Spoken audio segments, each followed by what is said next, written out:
हाय, नमस्कार। मैं इंजीनियर केवी सिंह आपको अपने YouTube channel Ambe global academy में फिर से स्वागत करता हूं। मुझे बात करनी है आप सभी से, वैसे सभी छात्रों से जो इस वर्ष की जुलाई 2025 में होने वाले परीक्षा में सम्मिलित हो रहे हैं, चाहे वो प्रथम वर्ष के छात्र हो या फिर द्वितीय वर्ष के छात्र हो। क्या आपने आईटीआई की जो तैयारी है शुरू कर दी है? अगर नहीं की है तो बहुत बड़ी भूल कर रहे हैं, क्योंकि 2025-26 जो है वो नौकरियों का वर्ष रहेगा आईटीआई छात्रों के लिए। और किसी कारणवश अगर आप सीबीटी पास नहीं हो पा रहे हैं तो नौकरी आपकी हाथ में आते आते रह जाएगी और पछताने के सिवा कुछ भी नहीं बचेगा। इसलिए जितनी जल्दी हो सके आईटीआई की परीक्षा जो है आपकी होने वाली है उसकी तैयारी शुरू कर दीजिए। आपको पता होगा कि आईटीआई की जो परीक्षा है वो 15 जुलाई 2025 से शुरू होने वाली है और पहले प्रैक्टिकल होगा, उसके बाद सीबीटी होगा। डेट शीट एग्जैक्ट अभी आया नहीं है, लेकिन 15 जुलाई से संभावित है। तो चलिए इस वीडियो में मैं बताने जा रहा हूं कि आईटीआई की जो परीक्षा होगी उसमें किस सब्जेक्ट से कितने नंबर आएंगे, किस सब्जेक्ट से कितने नंबर आएंगे और आप कैसे बेटर वे में तैयारी कर करके मैक्सिमम मार्क्स सिक्योर कर सकते हैं। क्योंकि ध्यान रखिएगा, अगर आप सीबीटी में अच्छा नंबर लाते हैं, कंप्यूटर बेस्ड टेस्ट जो होता है आईटीआई की जो ऑनलाइन परीक्षा होती है उसमें अगर आप अच्छा नंबर लाते हैं तो आपका परसेंटेज बहुत ही अच्छा हो जाता है। आईटीआई में आपका परसेंटेज बहुत ही अच्छा हो जाएगा। जब आईटीआई में परसेंटेज अच्छा हो जाएगा तो जो बोर्ड में 10th में जो आपका परसेंटेज है प्लस आईटीआई के परसेंटेज का जो एवरेज होगा वो अच्छा होगा। तो आपको रेलवे में अप्रेंटिसशिप मिल सकता है, क्योंकि रेलवे में अप्रेंटिसशिप जनरली 75% एंड अबव हो गया एवरेज आपका आईटीआई का और मैट्रिक का तो मिल जाता है। और आपको पता है कि जो रेलवे के अप्रेंटिस कर लेता है उसके लिए 20% सीट रेलवे ग्रुप डी में रिजर्व रहता है, होगी ना नौकरी पक्की। इसलिए आपको सीबीटी की तैयारी बहुत ही सावधानी से बहुत ही अच्छी तरह से करना है। तो दूर हो जाइए सोशल मीडिया से और भिड़ जाइए आईटीआई की तैयारी में। मैं आपको बताने जा रहा हूं उस वीडियो में कि आईटीआई की तैयारी आखिर करनी कैसे। ओके, स्टार्ट करते हैं। देखिए, आईटीआई में दो तरह के मार्क्स होते हैं। एक मार्क्स होता है जिसकी परीक्षा आपके आईटीआई में ही होगी, ठीक है। वैसे वैसी परीक्षा जो कि आपके आईटीआई में होगी तो उनके बारे में डिस्कस करने जा रहा हूं। तो ITI examination and marking schemes में सबसे पहले मैं बताने जा रहा हूं, ये है आपका फॉर्मेटिव असेसमेंट। फॉर्मेटिव असेसमेंट क्या होता है कि एक मिनट, ये फॉर्मेटिव असेसमेंट है। फॉर्मेटिव असेसमेंट में क्या होता है, आंतरिक मूल्यांकन है। इसमें आपका मंथली टेस्ट होता है, क्वार्टरली टेस्ट होता है, एनुअल टेस्ट होता है और उस टेस्ट के बेस पे आपका असेसमेंट किया जाता है। ये जो असेसमेंट कौन करता है, ये असेसमेंट कौन करेगा, आईटीआई। आईटीआई खुद असेसमेंट करता है, आपका एग्जाम्स लेता है और फिर आपको फॉर्मेटिव असेसमेंट करता है। फॉर्मेटिव असेसमेंट का मतलब होता है कि बीच बीच में असेसमेंट जो होता है, बीच बीच में फाइनल एग्जाम के पहले जो असेसमेंट होता है उसी को हम लोग फॉर्मेटिव असेसमेंट बोलते हैं। ये आपके आईटीआई में 200 नंबर का है। फर्स्ट ईयर में 200 नंबर का है, सेकेंड ईयर में भी 200 नंबर का है। तो हर एक वर्ष में 200 नंबर का ये फॉर्मेटिव असेसमेंट होता है और ये कौन देता है, आईटीआई देता है। इजी मार्क्स से आप स्कोर कर लेते हो, अच्छे आईटीआई वाले अच्छे मार्क्स दे देते हैं, तो इसमें तो आपको समस्या होगी नहीं। दूसरी है प्रैक्टिकल एग्जाम, व्यवहारिक परीक्षा। व्यवहारिक परीक्षा जो होता है वो भी आजकल सेल्फ टेस्टिंग सेंटर बन रहा है, आपकी आईटीआई में ही एग्जाम होने जा रहा है। लेकिन ये जो परीक्षा है आपके, इसके लिए एक्सटर्नल आते हैं, डिप्यूट होते हैं, ऑब्जर्वर डिप्यूट होते हैं, मजिस्ट्रेट डिप्यूट होते हैं। तो इसमें इतना आसान नहीं है 250 नंबर लाना। साथ ही जो स्टेट डायरेक्टरेट है या फिर नोडल है उसकी उनकी नजर रहती है, वो चेक करते रहते हैं। तो अगर आप सोचे कि बिना कुछ किए मैं इसमें मार्क्स ले लूं तो बड़ा डिफिकल्ट होता है। फिर भी कुल मिलाकर के इसमें भी अच्छे नंबर मिल जाते हैं, ठीक है। तीसरा जो पोर्शन है वो है सीबीटी। सीबीटी मार्क्स 150 नंबर का ये प्रॉब्लम करता है। ये जो सीबीटी है ये प्रॉब्लम करता है। ये सीबीटी जो है ना, ये सीबीटी 150 नंबर का जो है, 150 नंबर का जो एग्जाम है ये प्रॉब्लम करता है। इसमें ही मैक्सिमम लोग फेल होते हैं। ये जो सीबीटी है इसका टेस्ट कहाँ होता है, दूसरे सेंटर पे, ऑनलाइन सेंटर होगा, वहां पे आपकी 2 घंटे की परीक्षा होगी। तो सीबीटी का मतलब कंप्यूटर बेस्ड सिस्टम, आपको कंप्यूटर दे दिया जाता है, उस पर आप लॉगिन करते हैं अपने रोल नंबर से और लॉगिन करने के बाद में आपके सामने क्वेश्चंस आते जाते हैं और आप उसमें से सही क्वेश्चंस का चुनाव करते हैं और फाइनली सबमिट कर देते हैं। तो मैक्सिमम बच्चे इसमें अगर फेल हो रहे हैं तो यहीं पे फेल होते हैं। यहाँ पे फॉर्मेटिव असेसमेंट में और प्रैक्टिकल एग्जाम में कोई फेल नहीं करता, बल्कि बहुत ही अच्छे नंबर आते हैं। तो इसलिए अगर आप इस कंप्यूटर बेस्ड टेस्ट में अच्छे मार्क्स ले लिए तो आप समझ लीजिए आपकी IIT में बहुत अच्छी परसेंटेज बन जाएगी। दूसरा, आपका कॉन्फिडेंस हो जाएगा, बहुत अच्छा कॉन्फिडेंस बन जाएगा। आप जो है ALP के जो भी पेपर बी होगा, जिसमें कि इस बार देखें ना LP में कितने लोग रो रहे हैं। LP की जो पेपर ये CBT 2 हुआ है, उसमें पेपर बी मतलब टेक्निकल जो पेपर हुआ, ट्रेड का पेपर हुआ है, उसमें बहुत अच्छे अच्छे लड़के भी 28 नंबर, 27 नंबर, 26 नंबर नहीं ला पाए। किसी का 15 आ रहा है, किसी का 16 आ रहा है, किसी का 18 आ रहा है। ये आखिर क्यों हुआ है? जबकि ये जो CBT का जो ये टेस्ट है, जो ITI वाला पेपर है, इसी में से ही मैक्सिमम क्वेश्चन आया हुआ है। इसको हम लोग बाद में डिस्कस करेंगे। लेकिन आपका ये दोनों ITI में हो जाएगा, ITI में एग्जाम हो जाएगा, लेकिन ये एग्जाम एक्सटर्नल होगा। एक्सटर्नल मतलब बाहर के सेंटर पे होगा, कंप्यूटर बेस्ड सिस्टम, CBT जिसको बोलते हैं। ठीक है, आगे बढ़ते हैं। अब देखिए CBT में क्या आता है। ये जो कंप्यूटर बेस्ड टेस्ट जो बता रहे थे CBT, उसमें क्या आता है, इसमें CBT में क्या क्या आता है। तो देखिए, ट्रेड थ्योरी से जो प्रश्नों की संख्या होगी टोटल 38 होगी, कुल 76 मार्क्स होंगे। जो पहला पार्ट होगा, पेपर A होगा, उसमें ट्रेड थ्योरी से 76, workshop calculation and science, workshop calculation science, workshop calculation science में क्या होता है कि कुछ साइंस के, जनरल साइंस के क्वेश्चन होते हैं। जनरल साइंस का मतलब जो आप 9th और 10th में पढ़े, साइंस में जो पढ़े हैं प्लस मैथ जो पढ़े हैं, उन क्वेश्चंस को वर्कशॉप कैलकुलेशन एंड साइंस में पूछा जाता है। कुछ क्वेश्चन होते हैं 6 आसान होते हैं, 6 में से 3 क्वेश्चन मैथ आ जाता है, 3 क्वेश्चन साइंस का आता है, तो या फिर 2 क्वेश्चन मैथ का आ जाता है, 4 क्वेश्चन साइंस का हो जाता है। तो थोड़ा सा भी आपका मैथ ठीक है तो 2 क्वेश्चन तो बना ही लेंगे, क्योंकि आसान सा क्वेश्चन पूछता है। फिर जो 4 क्वेश्चन है साइंस का, उसमें से 2-3 क्वेश्चन बना लेंगे, क्योंकि आप 9th और 10th में पढ़े हुए हैं। कुल 12 नंबर का आता है। तीसरा जो है इंजीनियरिंग ड्राइंग। इंजीनियरिंग ड्राइंग प्रश्नों की कुल संख्या होती है 6 और कुल अंक होते हैं इसमें 12। तो कुल मिलाकर के ये पेपर A में कितने नंबर का होगा, 100 मार्क्स का होगा। और टोटल क्वेश्चन कितने होंगे, 50 क्वेश्चन होंगे। 50 क्वेश्चन होंगे और मार्क्स कितने मार्क्स का होगा, 100 मार्क्स का होगा।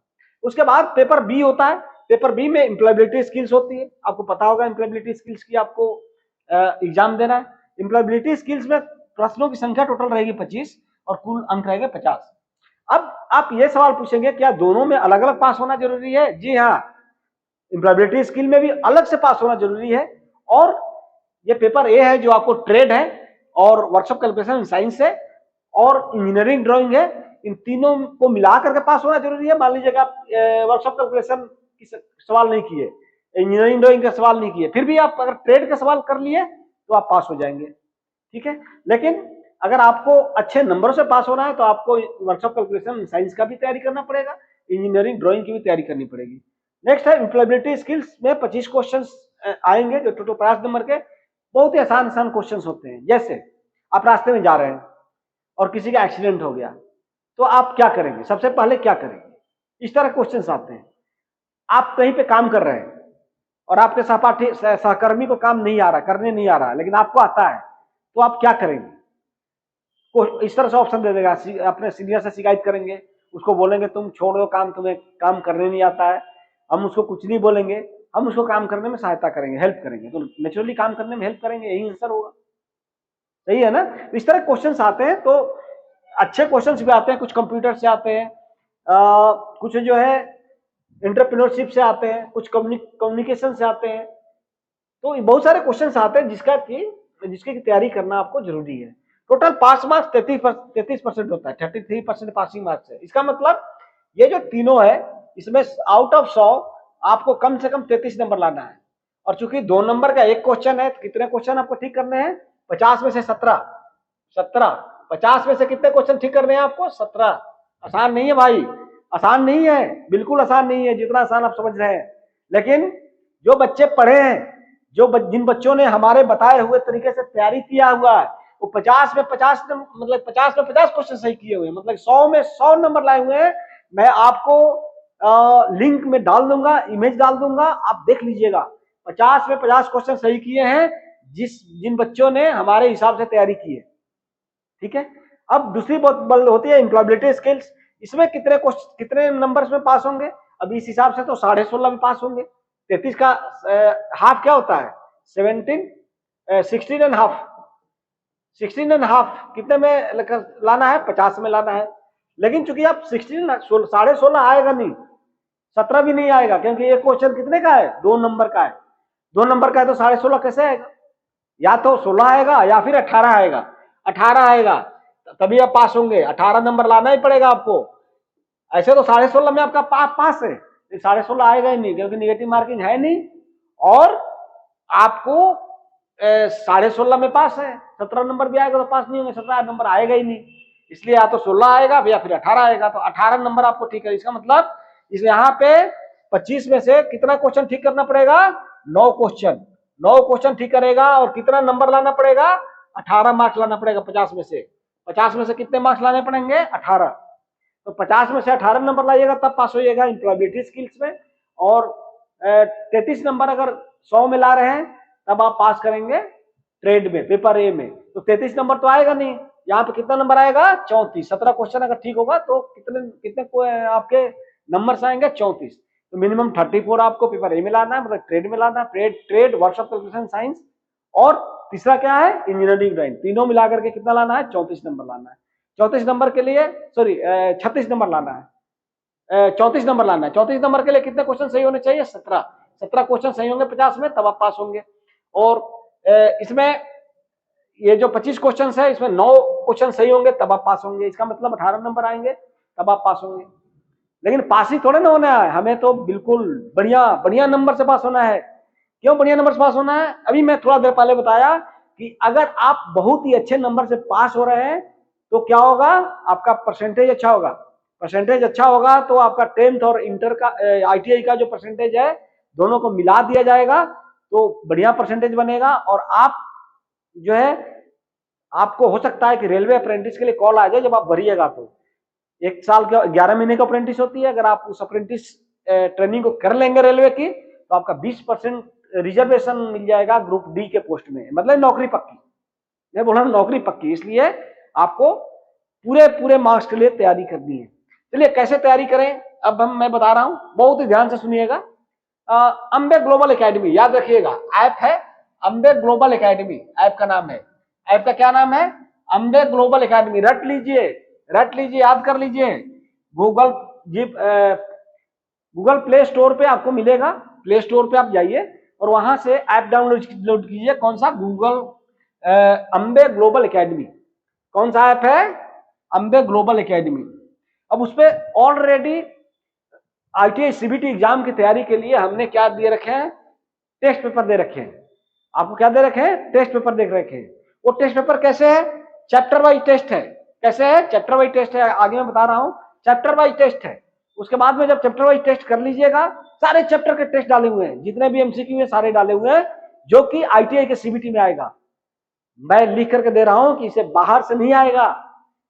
जितना मैंने टेस्ट दिया है चैप्टर में, वही उसी में से क्वेश्चन आएगा। हाँ, क्वेश्चंस का वॉल्यूम ज्यादा है, ज्यादा क्वेश्चंस दिया हूं, लेकिन जब उसी में से आना है तो फिर क्या दिक्कत है? सारे को रट लेंगे, समझेंगे। अगर समझ नहीं है तो ALP का ट्रेड पास, अगर रट लिए तो ITI के एग्जाम पास। क्या करना है आपको? क्या चाहते हैं आप ये बताइए? ALP का ट्रेड टेस्ट भी पास करना है आपको, और दूसरा क्या है? ITI बढ़िया नंबर से पास करना है।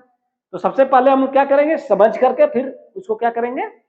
समझ करके फिर याद रखेंगे, समझ करके उसको मगअप करेंगे, समझ करके उस आंसर्स को करेंगे, बार बार प्रैक्टिस करेंगे। तो चैप्टर टेस्ट दिया हुआ है। ये जो टेस्ट आप जब सब्सक्रिप्शन लीजिएगा आपको, तो इसमें चैप्टर वाइज टेस्ट मिलेगा, इसके बाद मॉक टेस्ट मिलेगा। इतना ही नहीं, हर एक क्वेश्चंस को सॉल्व किया गया है तो उसका वीडियो डाला गया है। वीडियो बहुत ही प्रोफेशनली बनाया गया है कि आपको पूरी तरह से समझ में आ जाएगा कि आंसर क्यों पर्टिकुलर जो चॉइस है वो क्यों पर्टिकुलर चॉइस ही होगा। ठीक है, समझ में आ गया? तो सबसे पहले क्या करना है? अंबे ग्लोबल एकेडमी को प्ले स्टोर से डाउनलोड कीजिए, उसको साइन इन कीजिए। साइन इन करके ये जो आप जिस ईयर में भी है, आप इलेक्ट्रीशियन है, फिटर है, फर्स्ट ईयर के हैं, सेकेंड ईयर के हैं, सबके लिए अलग अलग दिया हुआ है। जो कोर्स है सबके लिए अलग अलग दिया हुआ है, टेस्ट अलग अलग दिया हुआ है। टेस्ट का जो कोर्स है, जो भी आपको चाहिए उसको आप सब्सक्राइब कर लीजिए, सब्सक्रिप्शन ले लीजिए। सब्सक्रिप्शन बहुत ही सस्ता है, केवल सर्वर कॉस्ट पे हम सब्सक्रिप्शन दिए हुए हैं आपके फायदे के लिए, हमारे छात्रों के फायदे के लिए बहुत ही कम कॉस्ट रखा गया है, केवल सर्वर कॉस्ट पे हम लोग दे रहे हैं। देखिए इलेक्ट्रीशियन फर्स्ट ईयर में ये चैप्टर्स हैं, safety practice and hand tools, basic works of practices, vice clutch, हर एक चैप्टर्स के 30-30 क्वेश्चन, हर एक चैप्टर के 30-30 क्वेश्चंस दिए गए हैं। उन्हीं क्वेश्चंस में से आपके सीबीटी एग्जाम में आएगा, उन्हीं क्वेश्चंस में से आपके क्या होगा, सीबीटी एग्जाम में क्वेश्चन पूछे जाएंगे। तो सबसे पहले हर एक चैप्टर का जो भी क्वेश्चंस दिया उसको कर लीजिए। इसके बाद जो है ना हम लोग मॉक टेस्ट देंगे। मॉक टेस्ट का मतलब एक्चुअल एग्जाम होगा। एक्चुअल एग्जाम मॉक टेस्ट का लगभग 20 मॉक टेस्ट दे रहे हैं। आराम से अगर उन मॉक टेस्ट में अच्छे नंबर ला रहे हैं तो आपका आईटीआई में भी अच्छा नंबर लाएगा, इसकी पूरी पूरी गारंटी है। ठीक है, इसी तरह से देखिए फिटर में safety, basic fitting, sheet metals, welding, drilling, fitting, assembly, turning, basic maintenance, इन सब के 1 test, 5 test, 3 test, 2 test, 2 test, 2 test, 2 test, ये सारे टेस्ट दिए हुए। आप चैप्टर वाइज टेस्ट कीजिए ना, चैप्टर वाइज क्वेश्चन कीजिए, आपका आईटीआई भी बढ़िया और एएलपी की भी तैयारी हो गई, पीएसयू की भी तैयारी होगी। जो भारत सरकार के नवरत्न, मिनी नवरत्न कंपनियां हैं, उनका भी तैयारी हो रहा है साथ में। कितनी अच्छी बात है। इसलिए जितनी जल्दी हो सके उतनी जल्दी आप सब्सक्रिप्शन ले लीजिए।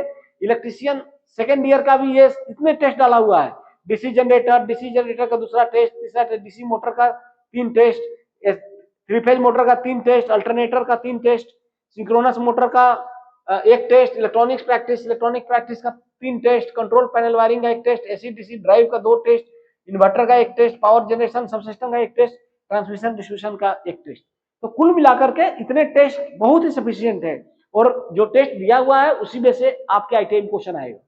बार बार मैं बोल रहा हूं कि जो टेस्ट दिया हुआ है उसी में से आपके आईटीआई में क्वेश्चन आता रहा है और आएगा भी। क्लियर। इसी तरह से फिटर सेकेंड ईयर में देखिए ये टेस्ट दिया हुआ है, फिटर असेंबली 2 का 2 टेस्ट, फिटर असेंबली तीसरा टेस्ट, फिटर असेंबली का 1 2 3 4 5 6 टेस्ट दिया हुआ है, फिटर गेजेज का 2 टेस्ट दिया हुआ है, पाइप्स एंड पाइप फिटिंग का 1 टेस्ट दिया हुआ है, ड्रिलिंग जिग का 1 टेस्ट दिया हुआ है, ड्रिल जिग का, रिपेयरिंग टेक्निक्स का 2-3 टेस्ट दिया हुआ है, हाइड्रोलिक न्यूमेटिक्स का 1 टेस्ट दिया हुआ है, 3 टेस्ट दिया हुआ है, प्रिवेंटिव मेंटेनेंस का 1 टेस्ट दिया हुआ है, इरेक्शन एंड टेस्टिंग का 2 टेस्ट दिया हुआ है। तो कंप्लीट पैकेज है, कंप्लीट पैकेज। टेस्ट नहीं दिया है, इसके बाद मॉक टेस्ट है, चैप्टर वाइज टेस्ट है, इसके बाद मॉक टेस्ट पूरा सारे सबको मिलाकर के टेस्ट दिया हुआ है। इसके बाद में हर एक क्वेश्चंस का हर एक चैप्टर वाइज आपको क्या दिया हुआ है, सॉल्यूशन दिया जा रहा है। इसमें सॉल्व किया जाएगा, वीडियो सॉल्यूशन रहेगा, जिसको कि आप आराम से एक एक, अगर आपको कहीं डाउट आ रहा है किसी ऑप्शन में तो आप समझ सकते हैं कि उसका यही ऑप्शन क्यों होगा। क्लियर। तो ये एक किस तरह से क्वेश्चन पूछा जाएगा, एक सैंपल दिया हुआ है, आप देख सकते हैं। ये क्वेश्चन इस तरह से चलेगा आपके मोबाइल पे, which methods of soldering is used for repairing the vehicle. अब ये इसमें जो भी आंसर होगा आप उसको आंसर को लगाएंगे, सॉल्यूशंस लगाएंगे, उसके बाद फिर इनकरेक्ट, करेक्ट, बाट, अनअटेम्प्टेड, पार्शियली करेक्ट, और इस तरह से चलते रहेगा। इसी तरह का आपका एग्जाम होगा, फाइनल जब एग्जाम होगा आपका, फाइनल जब एग्जाम होगा, जब आप कंप्यूटर पे एग्जाम देंगे, सीबीटी देंगे, तो इसी तरह से आपका क्वेश्चन चलेगा। तो ध्यान रखिएगा, यही इसी तरह से आपका ड्यूरेशन दिया हुआ रहेगा, इस तरह से क्वेश्चन चलेगा। तो आपके मोबाइल की स्क्रीन पे भी सेम तरह से क्वेश्चन आएगा, ऐसे जैसे कि फाइनल एग्जाम में आएगा। तो एक बार मैं फिर से बोल रहा हूं कि आप अगर सब्सक्रिप्शन नहीं लिए हैं तो अंबे ग्लोबल एकेडमी का सब्सक्रिप्शन ले लिए। अगर आप आईटीआई का एग्जाम दे रहे हैं और अच्छे नंबरों से पास करना चाहते हैं, बिल्कुल गलती मत कीजिएगा कि वैसे ही पढ़ लेंगे, एग्जाम दे लेंगे, बाद में पढ़ेंगे, बाद में लेंगे, बाद में देखेंगे। इस तरह की जो अगर सोच के साथ अगर आप एग्जाम में जा रहे हैं तो आपको पछताना पड़ेगा, क्योंकि खुदा न खास्ते अगर आप डाउन हो गए, आप फेल हो गए, तो आपका पूरा 1 साल बर्बाद हो जाएगा। कब सप्लीमेंट्री का एग्जाम होगा कुछ पता नहीं लगता, आजकल कुछ पता नहीं है। मेन एग्जाम अलग होता है, सप्लीमेंट्री एग्जाम अलग होता है। तो जब गवर्नमेंट फ्री होती है, एनसीबीटी फ्री होती है, तब सप्लीमेंट्री करवाती है, अदरवाइज कोई टाइम टेबल फिक्स नहीं है कि हाँ मेन हो गया तो सप्लीमेंट्री होगा ही होगा। ठीक है। अगर आप एडमिशन लेना चाहते हैं अंबे आईटीआई आरएम में, तो आप कॉल कर सकते हैं 7042550448 पे। और थैंक यू। तो यहीं पे मैं अपने वीडियो को खत्म कर रहा हूं। अगर आपने हमारे चैनल अंबे ग्लोबल एकेडमी को नहीं सब्सक्राइब किया है तो सब्सक्राइब कर दीजिए। Thank you very much. Thank you.